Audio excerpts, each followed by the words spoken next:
Hello everyone. Hi. Welcome to the last day of commsHERO week. It's been a fantastic week so far, and we've got an absolutely excellent day lined up. Finishing off with a bang. Thank you to everyone that came to the after party last night, by the way, it was fab. I'd like to welcome everyone to this talk with Penny Haslam. Penny is a former producer and presenter of the Business News on BBC Breakfast, the news channel, and on a lot of different programmes on Radio 4 and Radio 5 Live. She now runs her own business, coaching, training and speaking at events. So it's fair to say she's needed a lot of confidence to do all that. But has she always had plenty of it? We're going to find out in this session. So just housekeeping, don't forget to use your emojis, or the hearts, or the thumbs up, or the claps. And if you have any questions, please pop them into the Q&A tab on the right of the screen. And subtitles are just below on the CC button. If you'd love to use them, go for it. All right, I'm going to pass over to you now, Penny. Brilliant. Thank you so much, Kate. And happy Friday. Happy October, everyone. Let's not talk about how fast this year's gone. That's ridiculous, isn't it? So it's a pleasure to be here, and thank you to commsHERO for inviting me to speak about this important topic. I say it's important, confidence, because it's ace. It's ace having confidence. Now, as Kate just said, I have had, or I do jobs where I need loads and loads of confidence. And right now I need confidence to be able to look you in the eye through the camera lens and smile and wave and present some information. And when I speak on stages, at events, employee events, corporate events, businesses, business conferences, that sort of thing, of course I need confidence to be able to strut the stage, don't I? And do all this thing that I do. And of course, before this job, before when I was on TV, live television, in the morning on breakfast shows, hello everyone, needed to look like I knew exactly what I was doing. And before that on radio, presenting on Radio 5 Live with Nikki Campbell and the breakfast show. Frightening stuff, but I needed to be confident and not sound nervous. I needed confidence when I was producing and when I started in my career in broadcasting. So I have needed a lot of confidence. Have I always had it? No, I haven't. And it's annoyed me. And I've been fascinated by confidence. And what I'm hearing at the moment from a lot of people is that their confidence isn't quite what it used to be pre-pandemic, pre-lockdowns, and that things have shifted for them a bit. And it's coming up in ways like decision making isn't as clear as it used to be, or isn't as quick as it used to be. Speaking in meetings, running presentations, trying to do things in a robust and clear-headed manner isn't quite as good as it used to be. Now, if you're feeling that, throw me some emojis my way, because I'd love to see a reaction there. Yeah, you're hearing what I'm saying. And if it's not you that's suffering from a little bit of a dent in confidence, it might be a team member, or it might be a friend or a family who's experiencing that. So I don't think there's anyone who's immune to not feeling a little bit of uncertainty around how they normally feel. Now, normally how you'd feel, I don't know, you might be 100% confident all of the time. In fact, let's go to a poll and find out who is 100% confident all of the time. If you go across to the poll there, give me a yes or a no. It's very straightforward, isn't it? Give me a yes or a no. Are you 100% confident all of the time? Let's see who's voting. Lots of people. Lots of voting happening. When I say this in live stage situations, in a big auditorium where everyone's gathered, there's only ever been one person in all of the audiences that I've done this talk for, one person who says, yep, I'm 100% confident all of the time. And Alice there is saying, Penny, have you read my mind? She's obviously feeling the ups and downs of confidence over the last 18 months. Thanks for Alice. Thanks for saying that. Let's see the results of the poll. Lee, are we able to do that? Oh, great. So you're a normal audience. This is brilliant. You're normal people. This is normal. There was only ever that one person in that audience who went, yeah, I'm 100% confident all the time. And then he folded his arms, sat back in his chair, might have gone to sleep, I'm not sure. But do you know what? It would have been useful for him for helping out his team members who perhaps weren't feeling 100% confident all of the time. It is valuable feeling more confident. You can do more things. It's difficult to describe how it feels because it's very personal, but it's more what it enables you to do. And we've been hearing from speakers through the week who've been suggesting perhaps new ways of working, how to engage employees through online events, how to tell stories in much more, do more storytelling and more emotional, provoking. So all of that sort of takes confidence to suggest, perhaps. There are lots of things that we can do with confidence. We can call things out. We can speak up about things. We can change things. Hey, we can change the world when we're feeling it, when we're feeling confident. It's not just a case of having it or not having it. And it's a lie, I think, when people say, do you know what? You'll just get more confident the older you get. Because I tell you what, there are life experiences that completely pull the rug under your feet. When you're feeling all right and confident enough and self-assured and certain of yourself, there'll be times in your life or situations in your life that arise that will just take you under a little bit. At the moment, for example, I appear to have become some sort of prisoner of my own hormones. I don't know what this is all about, and I'm working it out. But at the same time, my teenage daughter is appearing to be even more annoying than she has been in the past. And my older parents are suffering from things like dementia and a bit of a stroke. I'm telling you now, I'm not feeling 100% confident all of the time. Life events challenge us, and we need this confidence, don't we? Wouldn't that be just wonderful? Who wants to feel confident a little bit more? Give me a thumbs up. Yeah, just to take you into that kind of, hey, hi everyone, as opposed to hi everyone. That would feel nice, wouldn't it? That would feel really lovely and reassuring. Okay, so I've got 3 ways that I've built confidence over the last 20 years. I would call them 3 steps. That sounds like I've always known them and I've always known what to do. I haven't. I've literally retrofitted these steps when I got asked about 4 years ago to deliver an hour's keynote on confidence. I've never done that before. I'd always talked about business communication. I'd always talked about the media. I'd always talked about profile raising, sort of quite dry, not dry, but, functional business stuff. So to talk about confidence for me was about talking about feelings and emotion. And I had to look at what I'd experienced. So I retrofitted what I had done over the last 20 years to build my confidence, because I don't think confidence is something you have or you don't have. I think it's something you do. So would you like to have a little bit of a insight track on how I do confidence? 3 steps, 3 crazy paving steps to confidence. It's important. I think it's all about making yourself a little more confident, making yourself a little more confident, no matter what your starting point is. Make yourself a little bit more confident, a little bit more, throw extra words in there. But listen, I got this quote from this phrase, this delegate sent me this sort of feedback on my talk that I delivered. I delivered the confident talk to her and her organization. And she said, look, I've been trained on most things in my career. I've been trained on most things in my career, but never on confidence, which is ridiculous. So I love this, because once you have ideas about how to build your confidence, you can pretty much deal with anything that life throws at you. And I love that. Thought, yeah, maybe everyone should just have confidence training before anything else. I thought that'd be brilliant.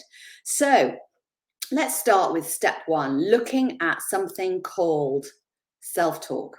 Have you heard of self-talk? Self-talk is useful. It's what we say to ourselves without saying it out loud. That's as simple as that. It can often be negative. Give me a thumbs up if you've heard of self-talk. Yeah, brilliant. If you haven't, but you're thinking, I've not heard of it. Well, So anyway, you get the idea. Even, you know, the slightly Neanderthal Thomas Shelby from the Peaky Blinders understood what self-talk was. He'd got that. He's lying drunk on a floor, saying to his maid, "Don't worry." I'm not going to do the Brummie accent. That would be ridiculous. It's just myself talking to myself about myself. And that's self-talk, okay? But for many, many years, centuries in fact, we have known as human beings that this self-talk can be negative. George Eliot, lady author, said our thoughts are often worse than we are. And that's right, isn't it? We often speak to ourselves in the most critical, judgmental, damaging way that we would never think of talking to our friend or even our enemies in that way, being really nasty. And so for a moment or two, I want to explore self-talk and negative self-talk because I'm a very practical person. And I think it's really useful, not just to know about these ideas, but to know what to do about these ideas. So I'm going to share with you in a minute what I did to combat my own negative self-talk.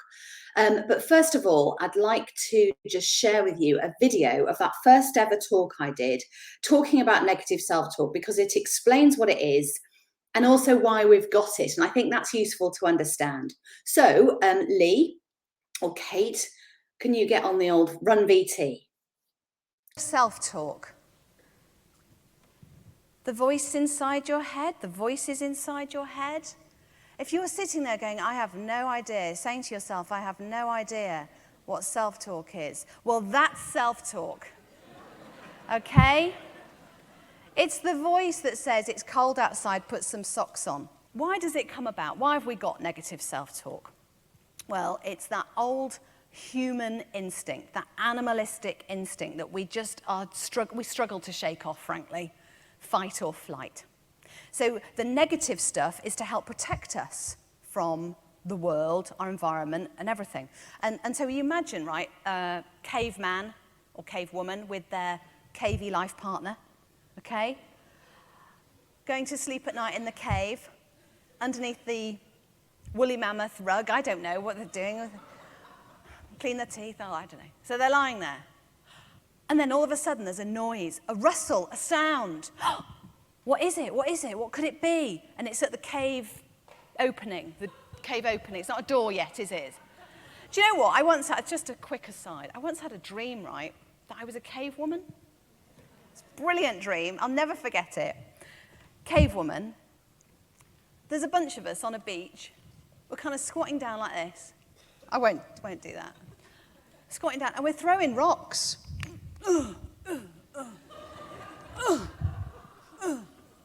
And do you know what? I think to myself, oh God, we've got to get language soon. Anyway, caveman, cavewoman with their life partner. Hear the noise. Oh my God, there's a noise at the cave opening. Quick, get the rocks. It's bound to be a saber-toothed tiger. And off they go and they deal with the problem, or not. They do not lie there saying to each other, oh darling, well, once they've got language, oh darling, I'm so pleased we moved to this wooded area. The rustle of the leaves are so nice outside the cave opening. No, they don't. They're up and they're ready. Yeah. Same now if you get an email from your boss or your manager. Oh, what do they want me to do now? What have I done wrong? Oh, they're wanting me to do more with less again. So yeah, this negative self-talk kind of rolls around all the time. Now, it can get out of control.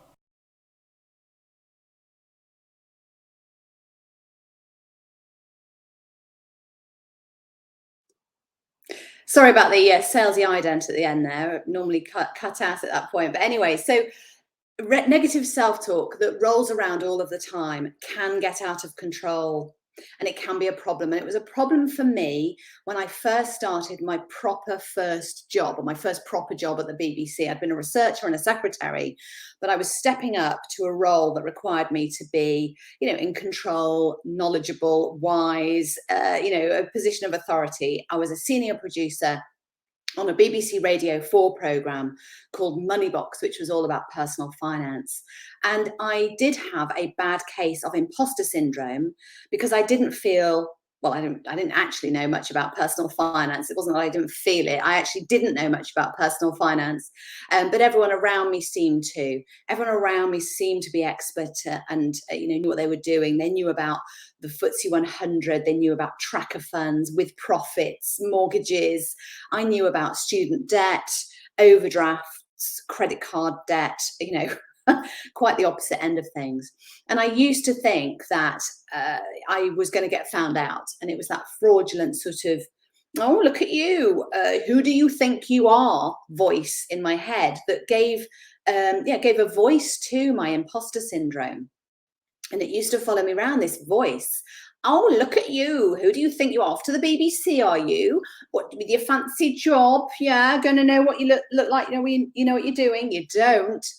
Bringing me down. I'd be on a call, about to make a call to a press office at a housing association to find out on an angle on a story, or maybe get through to a government department, their press office, to ask a question or ask for an interview of a minister, maybe even talking to a minister or a chief executive on the phone, all part of my job.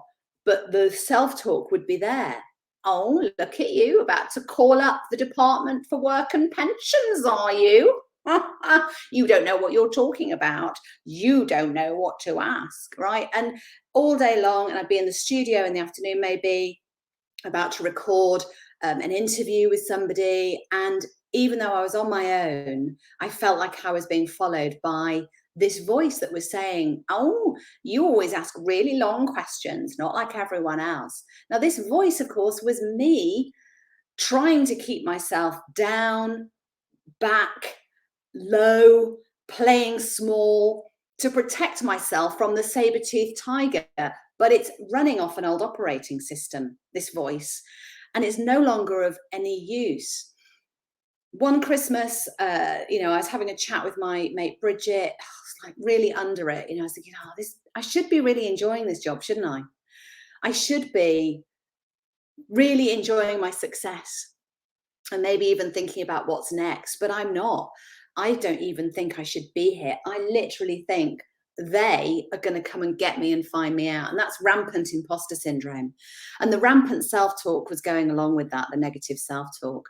And she suggested to me, my mate Bridget, in this bar in one Christmas, said, do you know what? Have a think about when you didn't feel like this and what was happening. What's the difference? And whose is this voice? Have a think about it. Just pause for a minute and think about where it's coming from, what it's saying, and whether it's relevant. And so I did. I started by thinking back to a time when I didn't feel this level of, discomfort, when I had a job, when I felt great. And it was when I worked as a nurse. I used to work as a nurse, and it was a small cottage hospital. Oh, we've got to go through the slides again every time I share it. Oh, man. Oh, preview slides. Let's do that.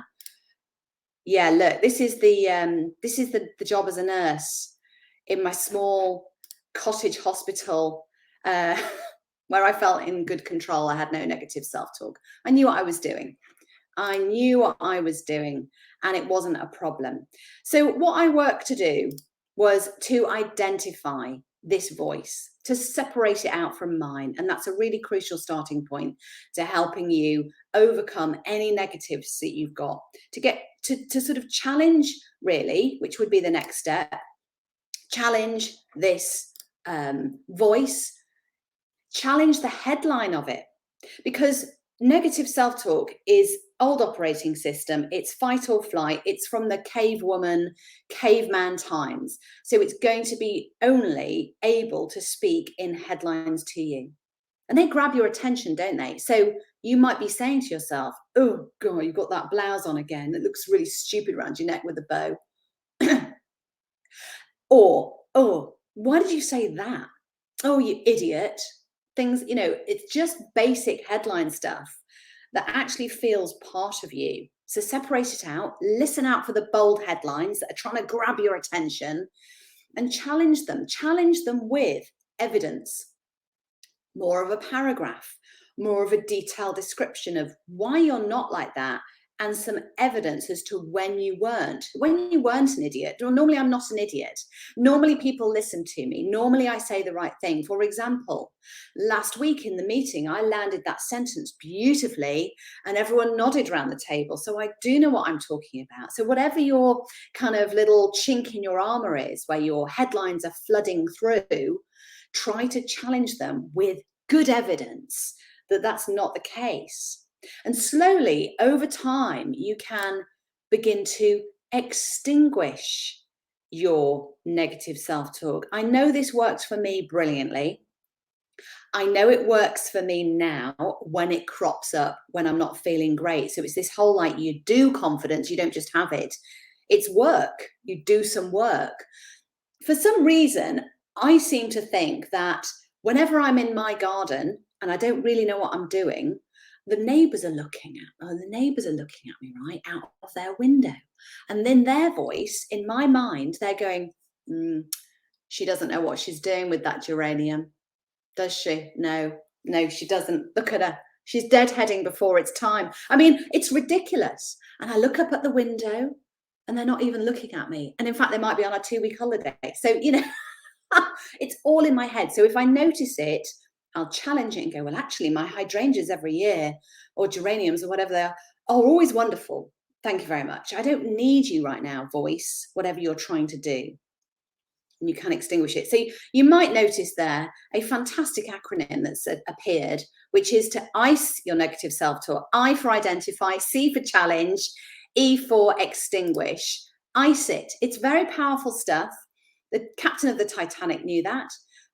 Yeah, it makes a gin and tonic taste phenomenal in a way that it wouldn't otherwise, would it? You need ice. And also, ice helps to reduce pain and inflammation. So if you're feeling that you've got negative self-talk rattling around, get your ice out and ice negative self-talk. On TV, on children's television programs, they often say, don't try this at home. I'm going to say, try this at home. And what I'd like you to do, if you want to take a screen grab of that or a photo or something like that, to ice your own negative self-talk, question yourself, ask yourself, what are your negative news headlines and what evidence would help challenge that? So that's the practical aspect of icing your negative self-talk. Okay, the next 2 steps, a little quicker. The next step is, everyone got that? Good. Right, I can hear you all now. Is to be a Yeti. Hello, what's a Yeti? Not a mythical Himalayan creature on Scooby-Doo, but indeed something you can apply to help you build confidence. So that was icing the negative self-talk in the mind. Let's think about the action that we can take. So being a Yeti, I wish I had been a Yeti. I really do. I wish I'd been a Yeti at this particular point in my career. So I'd been producing on the radio.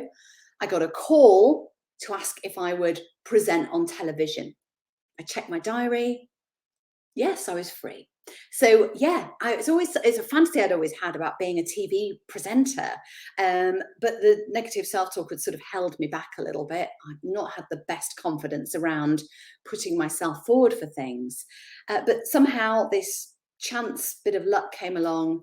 And I found myself ultimately on live television at 6:17 in the morning. You'll see there from the clock on the left-hand side, 6:17, having read the Financial Times, the Times, the Daily Telegraph, all of the financial pages in the tabloids, to present the newspapers, do a newspaper review slot, which was about a minute and a half, where I had to explain 3 stories of quite detailed information, with a smile, while holding up the newspaper to the camera and chatting with Charlie Stace and Louise Minchin like I'd been there all my life.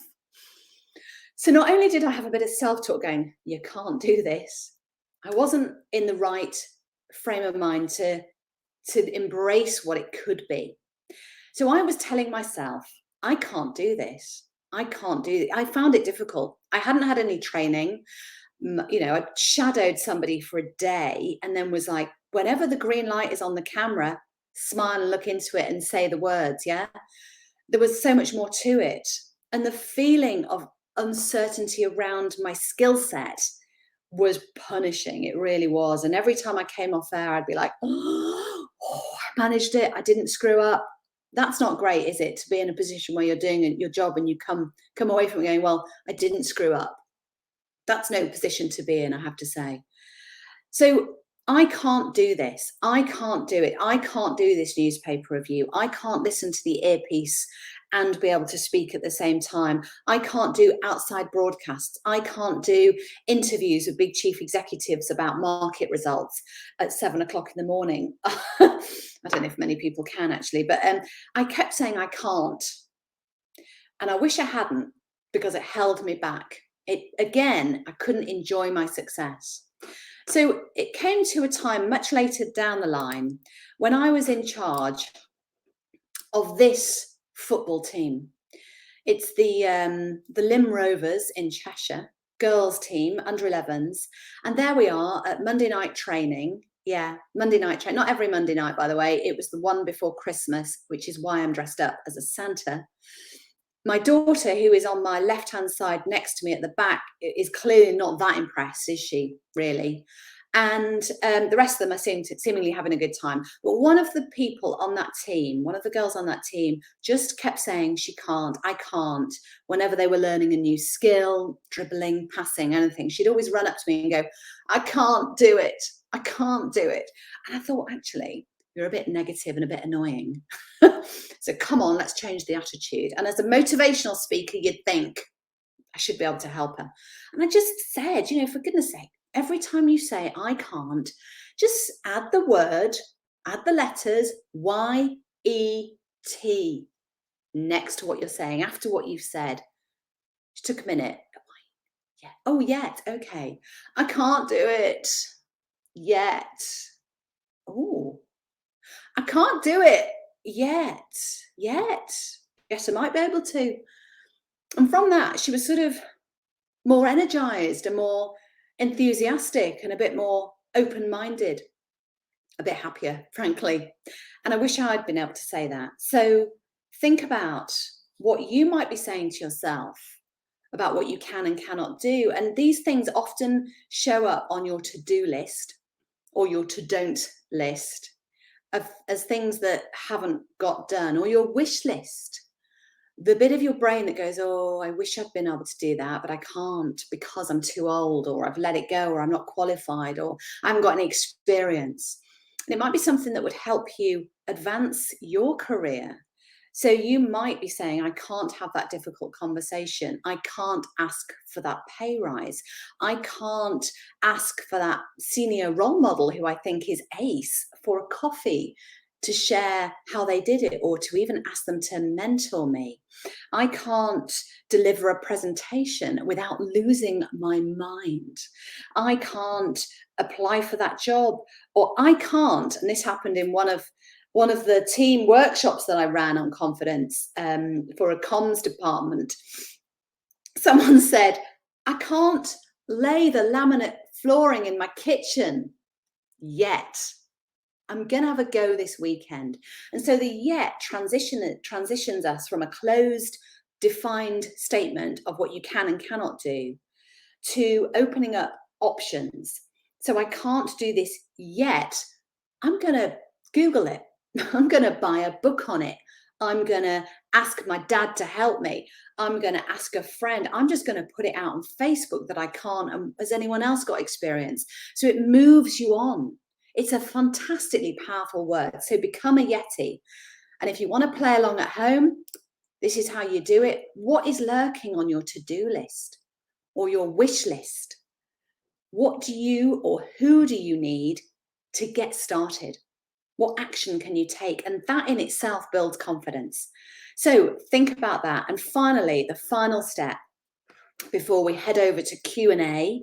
If you've got a question or a thought or anything like that that you'd like me to have a go at answering, please put it in the questions, and Kate will be helping me through with those.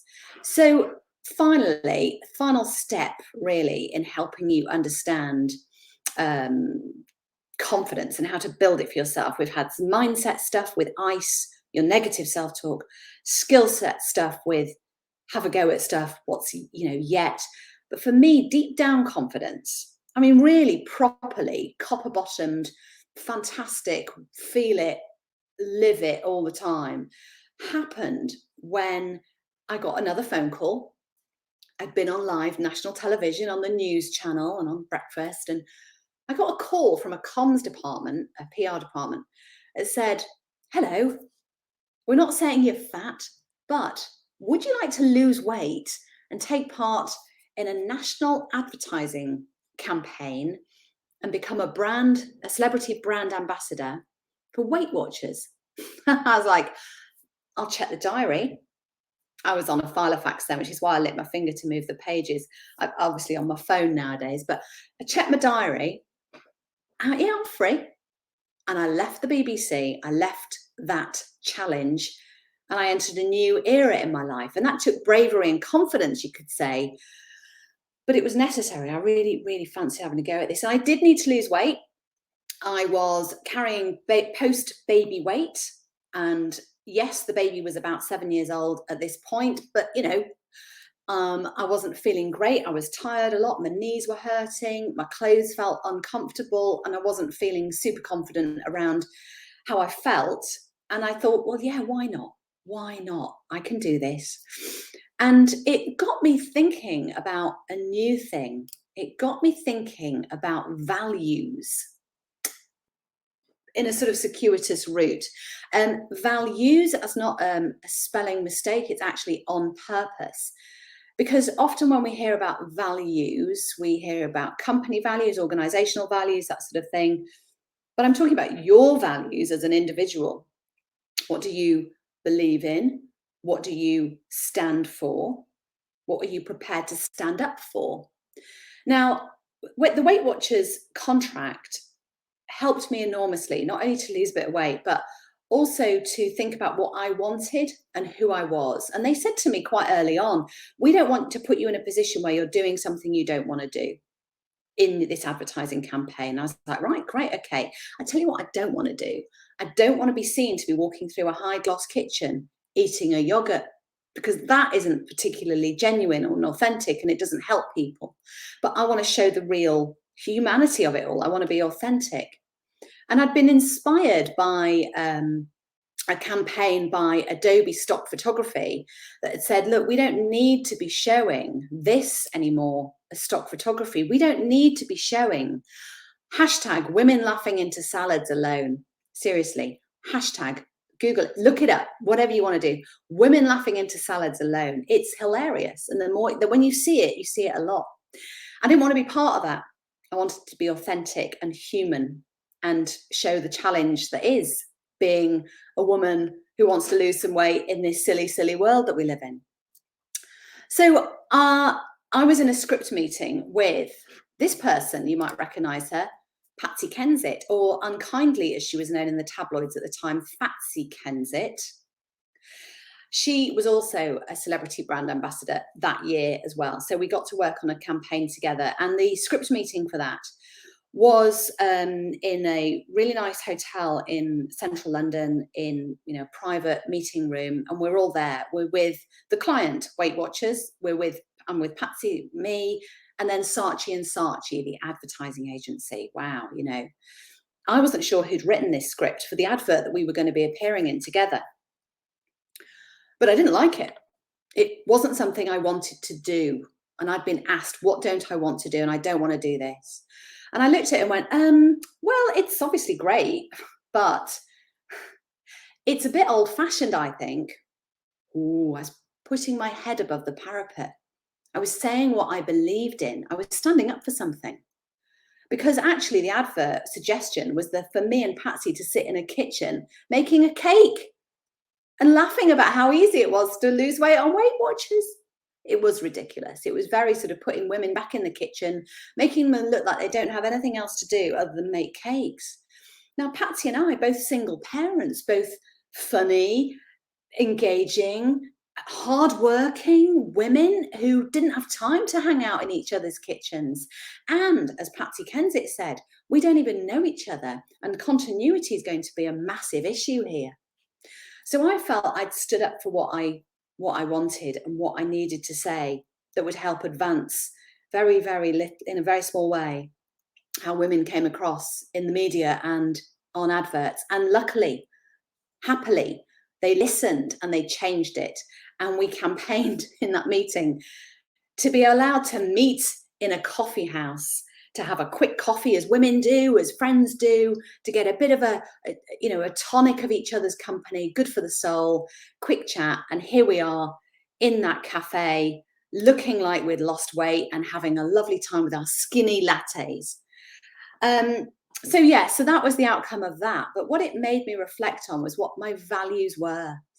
And that actually confidence was something which was great to have, but you needed some deep down beliefs first in what you wanted to achieve.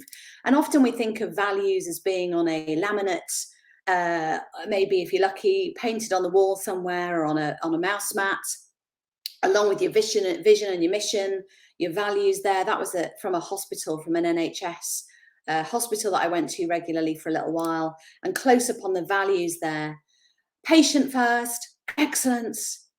Anyway, you see that it spells out people, although on the fourth one, they've not really got anything for O, so they've got open, leadership. It doesn't really speak to the individual. Great for organization, but for the individual, I think it's about sticking down what you believe in on a Post-it note, sticking it on your desk. For me, being bold, brave, and strong overrode confidence. I didn't need to think, oh, am I confident enough to do this? Because I just did it, because I had those things within me. And I wanted to be kind to women, to not show us being 50 years ago in the past, and to be honest. Those things aren't always easy to live by. So, little bit, try it at home for yourself. Put your values on a Post-it.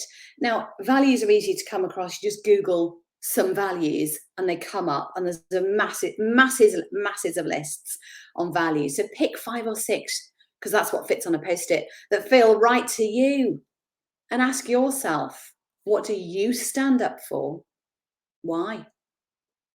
That may well help you change the world if you want to, or change the next newsletter that goes out, because what you decide to write is far better than what your boss suggests you might write as well. And finally, not a step, but a choice. Choose it. Choose confidence. It's not something you do. You choose to do it. You don't have it. You choose to do it. If you want extra help with this, I have a brilliant giveaway, a free download, which is the link for which is going to go in the chat box in a minute, about how to start a conversation about confidence in your organization, but maybe in your team, or maybe just with a couple of colleagues. It works really well for teams, actually. And the values bit as well. Your values as a comms team might be different to the overall values of the organization. Now, you don't need to share them widely, but they are really useful to think about, how you can cohesively think about what you want to achieve. And of course, we are not a product of our circumstances. We are a product of our decisions, annoyingly. So if you can choose to do confidence, then you're onto a winner. Okay, Kate, we've got 5 minutes. Yeah, we've got 5 minutes and loads of questions. Really? Yeah. I didn't anticipate that, I have to say. It was really good. I think it's really, really, really thought-provoking, and I think you've inspired quite a few people, including myself. Brilliant, thank you. So we'll start off with Sophie Bauer's question here. She said, why do you think we can be the biggest cheerleaders for friends or colleagues that need a confidence boost, but when it comes to ourselves, it's never as easy? It's that tight relationship that we have with the bit of the brain. I think it's limbic. Look, there's a whole load of neuroscience on this, but that fight or flight, keeping us safe. Don't leave the cave. We're closest to that voice as well. So I think it's going to spring out as much. And it's easy to give advice, isn't it, than to take advice.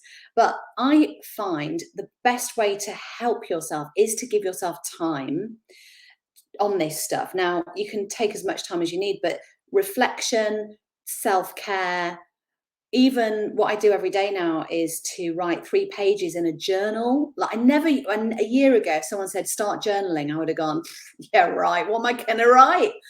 Turns out there's a lot to say. So writing every day in the morning is really useful. Taking time to reflect allows you to look after yourself in this way that you can perhaps with other people. So it's a really great question, isn't it? But yeah, it's work, unfortunately.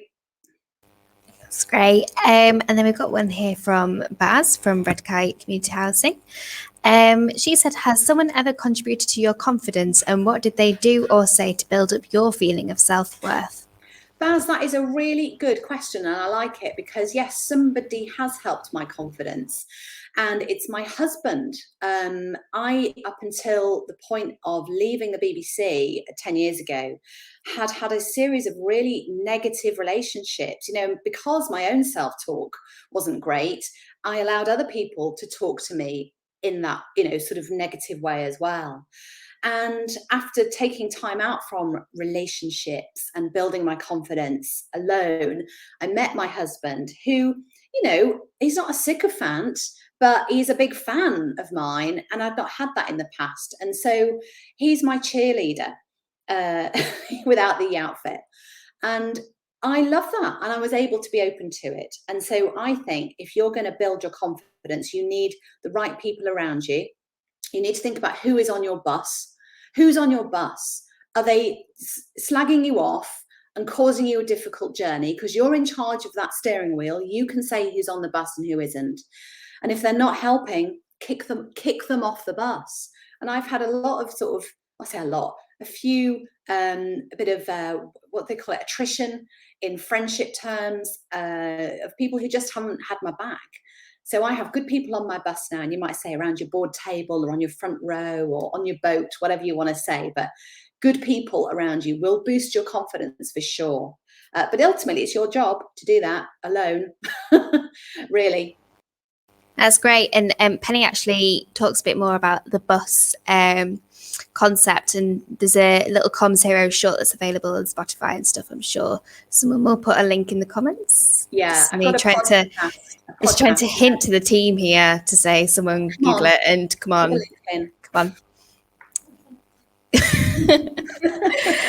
Anyway, and then we've got one question here from Sue Button. She says, confidence in interviews. I've thoroughly prepped and have researched the company. I have the skills and experience, but I need to come across confidently in my interviews. Any top tips? And this is good actually, because obviously a lot of interviews are still happening virtually. So how can you get your confidence through like this? Yes. Okay. So 2 things. One is practical, is to seek out a thing. Lee has the link to it probably. A communication planning tool, which is called FACE, which I will happily share with you. If you want to get in touch with me, I will just share it with you. Fine. You'll find me everywhere. You just email me and ask for this FACE. It helps you plot out what you're going to say, right? So you can land something with impact and then be quiet, basically. It's all the good parts, component parts of really great communication. So that's the practical side of things. It sounds like you're doing a lot of prep and maybe getting tangled up in the prep. We do, don't we? We get sort of analysis paralysis from doing that. So lots of practice out loud. And then secondly, take time to do some real nice positive visualizations of you being calm, of you breathing and smiling calmly. Even if a whole day, just think about close your eyes, get up in the morning. Yes, I feel good. Go to the interview by sitting in front of the screen in your slippers and leisure pants, and your smart top, and conducting yourself with dignity and serenity, and lock that into your mind. I've done that in the past, and I'm not a big woo-woo fan of stuff like this, but I tell you what, it does work. People who win races by running do all this stuff. So why shouldn't you as well? So taking time to do that, drink loads of water, breathe. That will help your confidence, I promise you. Fabulous. And then just one last question here, actually. It's from Elliot. And he says, how do you manage the moments where confidence crashes in an instant rather than a build-up, maybe in the middle of presenting a difficult conversation? How do you reset that mindset to bring out your confident self? Elliot, you just like me, and you just like everyone else. It's like you get halfway through doing something, then go, oh my, what are you? And it's the fight or flight. It's the almost like an out of body experience, isn't it? Where you're looking down on yourself going, what are you doing, you idiot? So it's back to basics, identifying any self-talk that's going on about this type of stuff. And taking time before you speak at a presentation to assess your mood at the time. Now, I have had that experience when I've kind of rushed onto stage or rushed to the front of the room without giving it too much thought. I thought, oh, I'll be fine. I know my stuff, it's fine. And I've got halfway through and thought, what am I doing? Who am I? Who am I in the world? Who am I to be doing this? So really, you do have to give yourself some prep time and some post-match analysis as well, where you can look back at what happened and make a note of it, perhaps talk about it with somebody and get it out there rather than thinking it's all about you and entering that kind of negative loop of feedback where you go, oh, it was rubbish, you were rubbish, and fueling the negative self-talk even more. So try and look for your good bits as well within that halfway bit where you were doing really well. Hopefully that's helped. The shame spiral, Jules has said. Yeah, it's a spiral of shame. So, we are so awful to ourselves, aren't we? But hopefully these 3 steps will have helped just to begin to shift and enter a new time of greater confidence, because hell, we need it. That was brilliant. Thank you very much. And just a note to everyone, Penny may or may not be. No, I am. Oh, she is. She definitely is. She's definitely writing a new book. So this is happening. And you'll be able to see afterwards, Penny, in the comments, some people have been sharing sort of their experiences with confidence and stuff. But Penny would like everyone to get into contact with her. If you've got your own confidence story, how has been comms professionals, we've got to have confidence in situations. How do you gain your confidence? So she can share those experiences in her book and share them with everyone else to encourage everyone else to be confident. And how love to hear from you. Yeah, I really would. And then, so that was a brilliant session. Thank you very much. I think Lee said something. Oh, you can just get her on LinkedIn, message her on LinkedIn and Twitter. She's everywhere, aren't you, Penny? Pretty much. So thank you very much. The last reminder that today is the final day to win some fabulous prizes. You're probably sick of hearing this now. So if you post a picture of your pet on Twitter or anywhere, they could win £10 to spend on toys, which means that you don't have to buy it. You can win a lovely diary. You could win commsHERO swag, Sharpies, or you could win a £30 Amazon voucher. And there's only one of them up for grabs each day. They're for special winners, so it's got to be a good photo. And I just say huge thanks again for Penny for joining us. Our next session will be on at 11:15, and will be a panel hosted by Lauren Hubbard, speaking about how we can overcome barriers to make lasting changes. Thank you very much. Bye.